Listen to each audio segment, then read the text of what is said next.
Hoy, nandiyan na pala yung guys.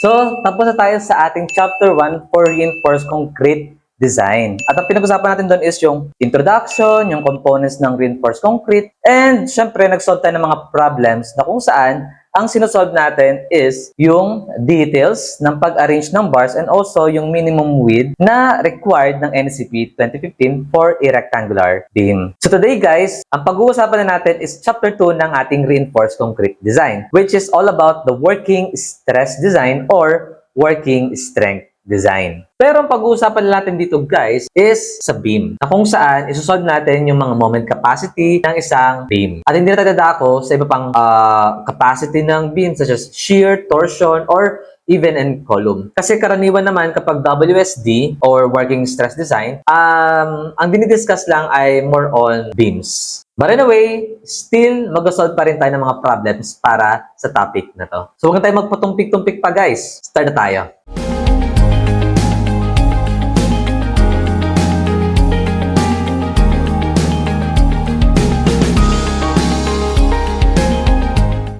So for the introduction, NCP 2015 code allowed design of concrete structures either by strength design or by working stress design.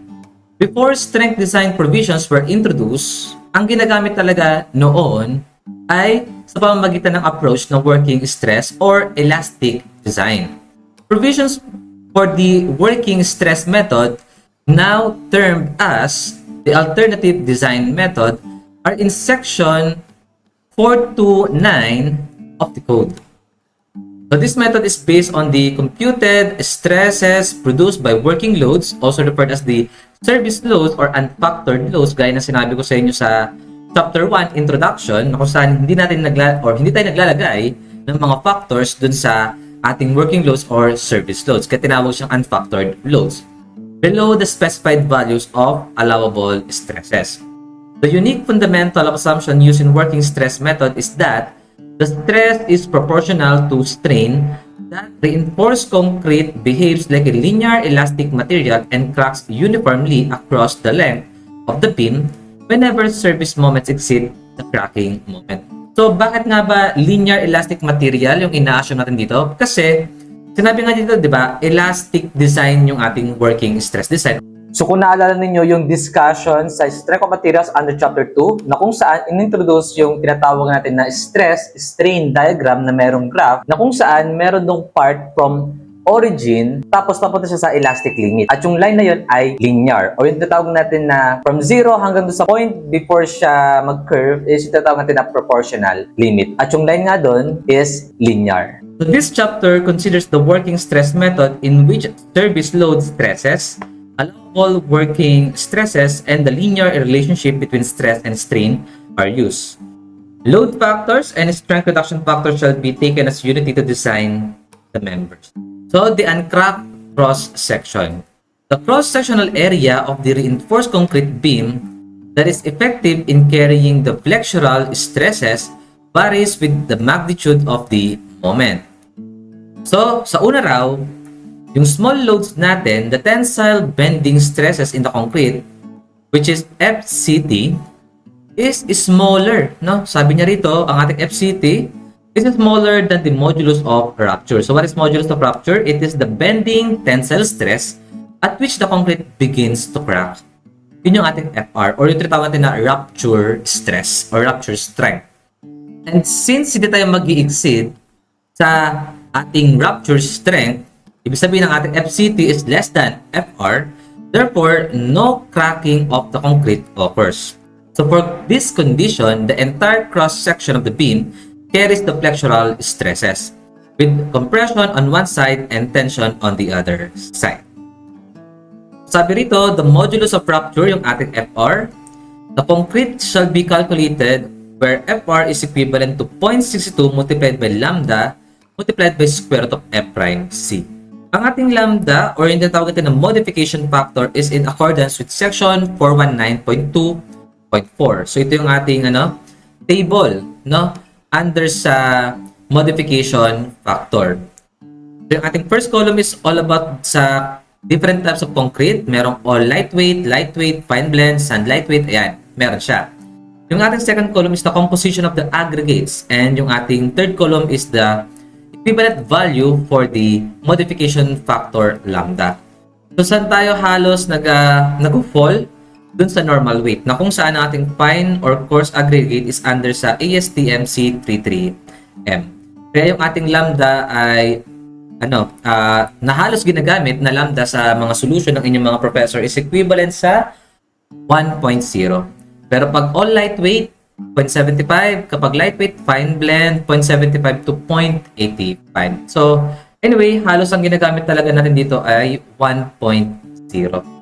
Now, this is the transformed uncracked section. Kasi di ba kanina, uncracked section tayo. Hindi tayo hindi nagkaroon ng crackings kasi nga yung ating FCT is less than sa ating FR. So, anong gagawin natin? Kailangan natin i-transform yung ating section. Sir, bakit po natin kailangan i-transform ang ating section? Naalala nyo ba sa inyong strength of materials? Under sa chapter 5, stresses on beam. Under sa topic na bending stress. Meron tayo dun na bending stress, di ba? Yung FB is equivalent to MC over I with respect to neutral axis.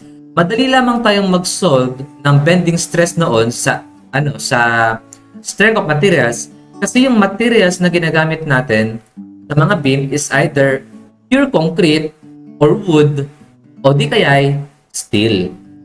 Ibig sabihin, homogeneous yung ating materials or homogeneous yung ating section. Hindi nagbabago yung materials. Eh dito ba sa reinforced concrete? Pare-parehas ba? Hindi. Bakit? Kasi syempre, meron tayong reinforcing steel bar. Tapos, yung ating reinforcing steel bar ay nasa loob ng concrete. So, we have two types of material here. Actually, iba-iba pa nga eh. Kasi hindi naman talaga to pure na na cement. Hindi naman pure na graba. Meron pang di ba? Iba-iba. May sand. Pero syempre, yung ating graba, sand, water, and cement, i-consider natin yun as one material, as concrete. Kaya nga pinaghahalo-halo sila. So we have two types of material here. The concrete and the steel. Kaya kailangan natin mag-transform ng section. Kasi kailangan gawin nating homogeneous yung ating section para magamit natin itong equation na to para sa bending stress. So ano gagawin natin? Ang sabi rito, ita-transform natin yung bakal into equivalent concrete area. Nasaan yun? Ito. In this transformed section, the actual area of the reinforcement is replaced with an equivalent concrete area equal to n-1 AS. So, sir, bakit po nakalagay rito uncracked? Kasi nga, di ba, hindi naman makakrack yung ating section kasi nga, FCT is less than sa FR. Kaya uncracked or walang cracking na mangyayari dito sa ating concrete. So, tandaan natin na para ma-convert natin yung ating area na AS into concrete, i-multiply natin yung ating AS sa n-1. So, bakit naka n-1? No? Bakit -1 to? Kasi, kapag kinonvert natin to into concrete, ayan, meron mga tamahaan dito, di ba? Ayan, no? Ito, concrete na siya. Tapos, kinonvert mo pa ito into concrete. So, parang madodoble. So, para ma-account natin yung pagkadoble ng area ng concrete doon, ima-minus natin yon. Kaya naka n-1. So, the question here is, what is n? So, n is, modular ratio. So, saan ginagamit yon? It is used in the transformed area concept, which is n is the ratio of the modulus of elasticity of steel to the modulus of elasticity of concrete. Ito yung equation natin para sa ating n. Yan. Modulus of elasticity ng steel divided by the modulus of elasticity ng concrete. Eh di ba sa chapter 1 pinag-usapan na natin yung modulus of elasticity ng concrete? Kapag normal weight, ang ating EC is equivalent sa 4,700 multiplied by square root of FMC. Yung ating namang modulus of elasticity, halos ginagamit nyo na yan sa inyong strength of materials, di ba? Pati sa theory of structure. Yung pag nag-solve kayo ng deflection, that is the 200 gigapascal. Yun ang modulus of elasticity ng steel. Okay? So, sabi rito, tandaan nyo So, dapat ang ating modular ratio ay hindi bababa ng 6. Tapos, lagi naka-nearest whole number or naka-round off, no? Ito nga lang yung dilemma namin nung tinuturo ko to sa mid-year sa klase ko. Ang naituturo kasi dito, laging ang n is round up. And it should not be round down. Or actually, parang hindi naman siya round down eh. Anyway, for example, ang nakuha nating n is 7.45. So, kung round up tayo, maging yan? 8. Pero meron akong mga nakitang problem na kung saan since ito is hindi na greater than ng 5, so therefore ang ating modular ratio is equivalent to 7. And medyo nagkaroon lang ako ng dilemma rito kasi wala naman siya sinabi rito na na round up, no, or round down or parang stay lang siya. Kasi sabi lang dito, it may be used to the nearest whole number, so i-round off mo siya. So parang kailangan mong sundin yung rules sa pag-round off. Pero para sa akin, kasi di ba kapag sinabi nating transformation nung ating bakal to concrete, ibig sabihin itong buo na to ang kailangan mo na parang factor para ma-transform mo siya into concrete. Ngayon, kung ginawa mong ang modular ratio is equivalent to 7, nawawala yung 0.45 para ma-transform mo siya into concrete, di ba? Mas mababa. So, parang sinabi mo na lang na ito yung ating bakal, ito yung 0.45 na hindi mo na i-transform na concrete. Itong 0.45 na to. Kaya, mas safe na gawin na kapag modular ratio is always round up. Okay, so, pero syempre, mas maganda pa rin na i-ask nyo yun sa inyong mga professor or instructor. Pero, siguro dito sa CBOX, ang gagawin natin is yung nakasanayan namin na nituro rin sa amin nung college, which is always round up. Kasi yung sobra na decimal is kailangan pa rin nating gamitin para sa pag-transform ng bakal to concrete. Ngayon, ano ang gagawin natin sa transform and crack section? At ano-ano yung mga equation na meron dito para ma-solve natin yung mga requirements? Kasi ang mga requirements dito sa WSD is moment capacity, tapos yung stress ng concrete, sa compression, sa tension, tapos yung stress na meron sa bakal. So ngayon, ganito ang pag-transform ng beam sa uncracked section. Ito yung ating beam, ito naman yung bakal. Yan. Tapos, siyempre, ita-transform natin to. Ito ay equivalent saan? Sa n-1 multiplied by AS. Tapos, isosolve natin yung location ng neutral axis. Itong kulay line na yan. Tapos, isosolve natin yung location ng neutral axis. Itong kulay blue na to. Yan yung location ng neutral axis natin. Yan. And kapag sinabi natin location ng neutral axis, ito yung zero stress. Diyan mag-i-start yung transition from compression to tensile or vice versa. So, tawagin natin ngayon to as distance y. Pero, para ma-solve to, gagamitin natin ng Varignon's theorem. Kaya, gagawin natin to as y bar. Okay? So, syempre, alam natin ang Varignon's theorem, di ba? So, this is base B, tapos height, tapos y bar. So, kung Varignon's theorem, ibig sabihin, gagamitin natin yung area. Okay? So, syempre, ang ating y-bar ay nag-i-start sa top fiber. So, lahat ng mga centroids dyan mag-i-start. So, to solve for y-bar, yan, area muna ng concrete. So, area ng concrete is base times height multiplied by, h over 2. Okay? Area ng, area pala ng concrete muna. Anyway, diretso na natin, na. Yan. So, ang ating y-bar is equivalent to area ng concrete, yan. Then, multiplied dun sa kanyang centroids. Ang centroids niya is h over 2. Tapos, itong area ng bakal, which is equivalent to n-1 multiplied by as. At ang distance niya is effective depth d. Effective depth is, again, the location of the centroids of the reinforcing steel bar with respect to the outermost compression fiber.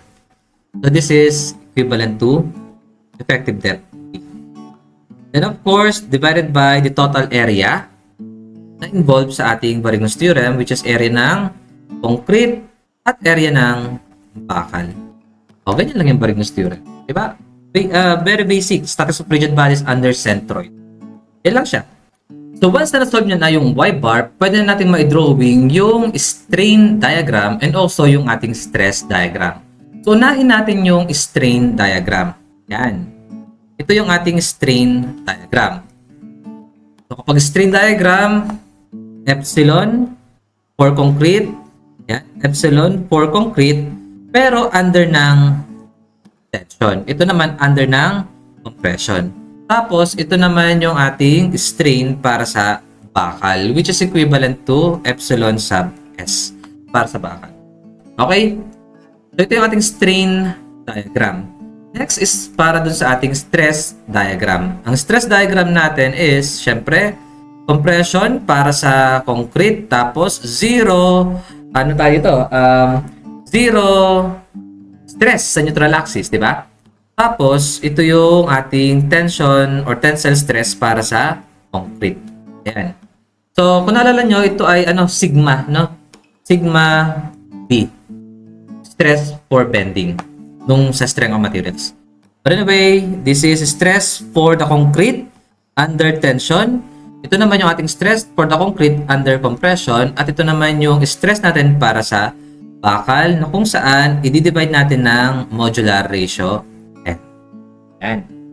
So ngayon, di ba yung equation natin sa bending stress noon is M multiplied by C. At yung C is the distance of the fiber na pinagkukunan natin ng bending stress with respect to neutral axis. So ngayon, kung gusto natin kunin yung stress natin para sa concrete under compression, this is equivalent to moment, kung ano yung given na moment, or kung ano yung ma-apply na moment, then multiplied by the distance of this fiber with respect to neutral axis. Tawagin na lang natin to as, yes, this is Y bar. Tama, tama. This is Y bar. Okay? Then over moment of inertia with respect to neutral axis. Kung gusto naman nating ma-solve yung ating bending stress para sa concrete under tension, this is equivalent to M multiplied by yung distance ng ating fiber with respect to neutral axis. Tawagin na lang natin to as YT. Yan. YT, para distance niya is under sa tension. Parang ganun. So, YT over moment of inertia with respect to neutral axis. And syempre, kung gusto nating ma-solve yung ating stress for the steel reinforcement, this is Fs over N, then divided by M, multiplied by the distance of this fiber with respect to neutral axis. So, tawagan ito as Ys na lamang.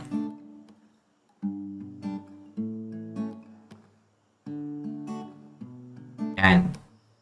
Ys over moment of inertia with respect to neutral axis. So, yun yung mga equation na kailangan natin.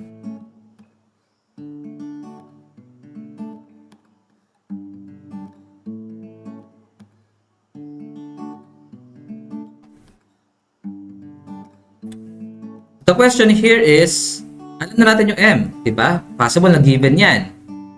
Alam na natin yung Y bar. Ys, alam na rin natin, and Yt, kasi once na nasolve itong Y bar, kaya natin isolve itong dalawa na to. Ang tanong na lang is, paano isolve yung ating moment of inertia with respect to neutral axis? So, as you can see here, yung mga centroids ng ating concrete and centroids ng ating steel reinforcement ay wala or hindi nakalocate sa ating neutral axis. So, kailangan natin gumamit ng concept na transfer formula. Yan. the transfer formula to solve for moment of inertia with respect to neutral axis. Ayan. So, lagyan natin ng word na use. Ayan. So, use transfer formula. So, lagyan natin ng word na use. Ayan. So, use transfer formula to solve for moment of inertia with respect to neutral axis. So, ngayon, paano kung ang ating FCT ay nag-exceed na sa modulus of rupture? Ano kaya mangyayari? Ayan. Ating FCT is na greater than sa FR. Ibig sabihin, lumagpas na yung capacity ng concrete natin para i-resist yung tensile stresses. Ang mangyayari is magkakaroon na ng cracking, no? Yan. Kakaroon na ng cracking, siyempre dun sa ating tension side. Ganyan ang mangyayari, no? Sa ating concrete. Kasi nag-exceed tayo sa sa FR or yung parang pinakasagad na capacity or strength ng ating concrete to resist tension or tensile stresses. So, nagkaroon na ng cracking kapag ganyan, no? Cracking occurs. So, ito guys, importante to ha. Once daw na ang ating beam ay nag-crack na, it is assumed that all the concrete on the tensile side of the beam is ineffective in resisting tensile stresses and must be neglected in the flexural or flexure calculation. Kanina kasi, hindi naman nag-crack yung ating concrete, kaya kasama yan sa ating solution, di ba? Ngayon, ang mangyayari dito is, buo na hindi effective or parang hindi na mag-work, okay, or mag-act yung concrete natin against tensile stress. So, wala na to. Wala na yung tension or wala na yung concrete natin sa tension fiber. Pero syempre in actual, may kita pa rin natin siya. Pero dito, i-assume na natin na since nag-start na yung cracking, hindi na kayang mag-resist ng kahit anong concrete in terms of tensile. So, wala na yan. Crack na siya. So, parang kinat na natin yan, no? Ikakat na natin siya. Ayan na siya, no? Cut na yan. So, ngayon, gawan pa rin natin siya ng ng transform crack section. So, sabi pa rito, the cracking of the beam does not necessarily mean that the beam is going to fail. It is only the longitudinal steel in the tension zone carries the tensile stresses caused by the applied moment. Kaya nga, di ba, naglalagay tayo ng bakal para suportahan natin yung concrete against tensile stress. So, hindi nga talaga siya, no? Parang magpe-fail talaga ng tuluyan.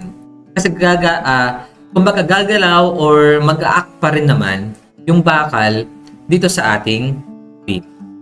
So, kanina, transform natin yung ating uncracked section. So, dito naman, itatransform natin yung section pero ngayon ay crack na. Crack na yung ating section. So, paano yun? I-drawing natin yung crack section. Ito na lang yung matitira para sa concrete. Yun na lang yung mag-work. Tapos ito, sa bakal. Yan.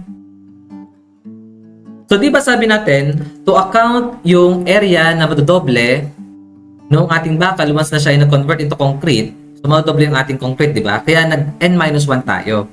Pero dito, since crack na yung ating tension fiber na tinatawag, ibig sabihin, hindi natin kailangan mag-1.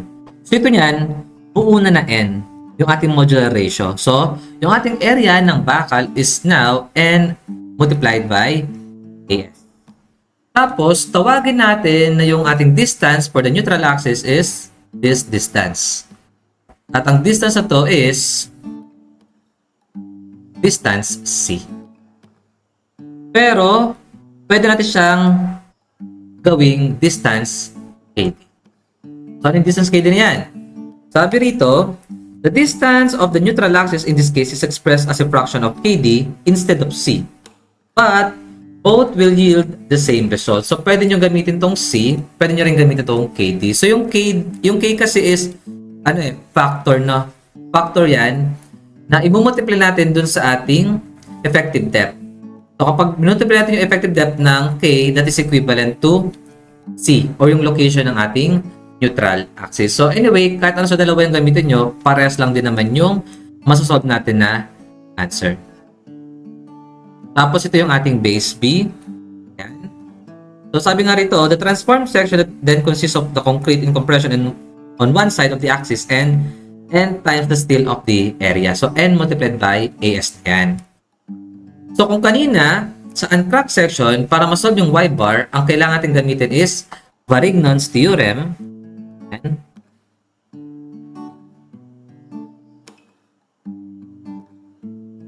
Dito, ang gagamitin natin na concept is moment of area. So, paano kaya ang moment of area?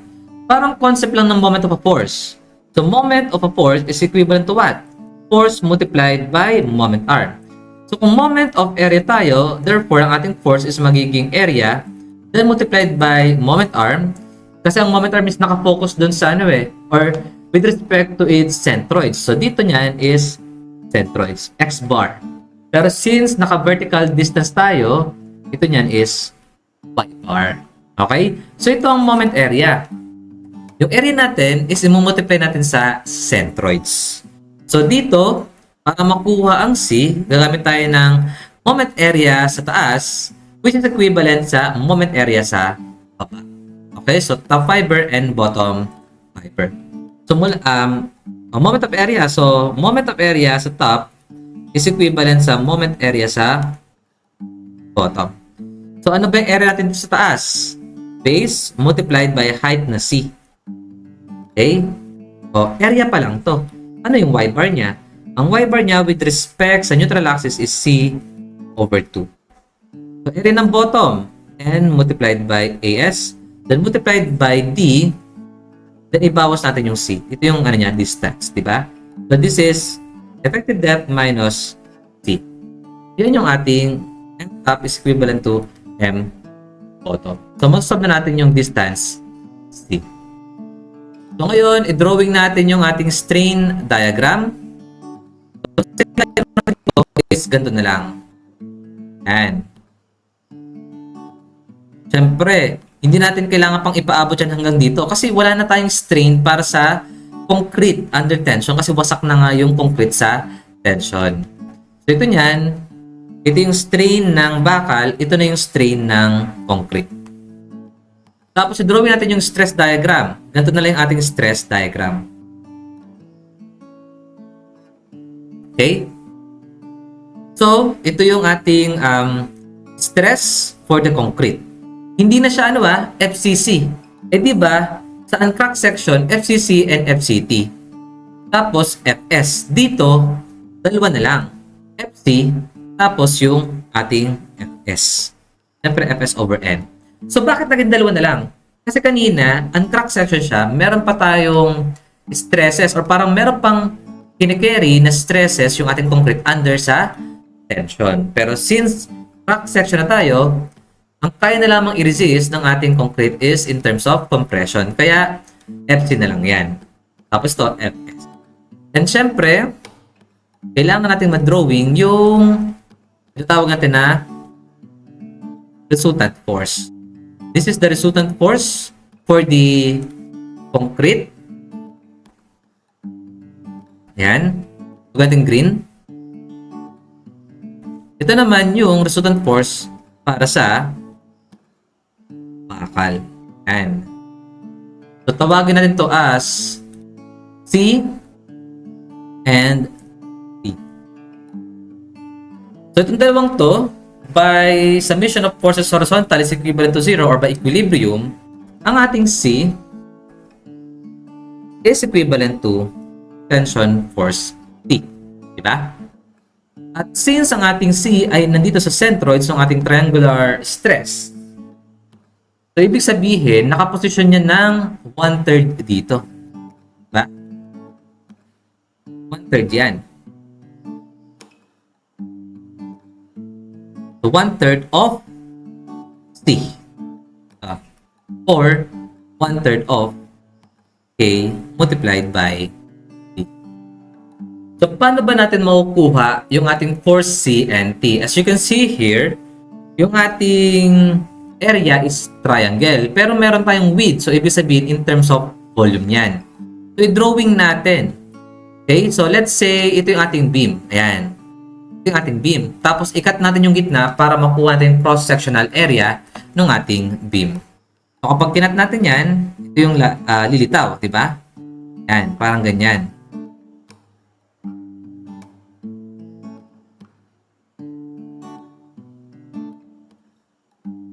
Ayan. Ito yung ating cross-sectional area. Tapos kung makikita nyo, ito yung ating stresses.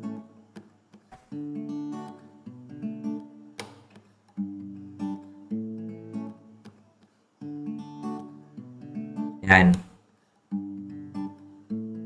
So, syempre, under yan ng compression. Ayan, mga compression ng paganto. So, naka-volume siya, no? Ayan. Tapos, ito yung force natin. Oops. Ayan. Anong ano? Nakakita.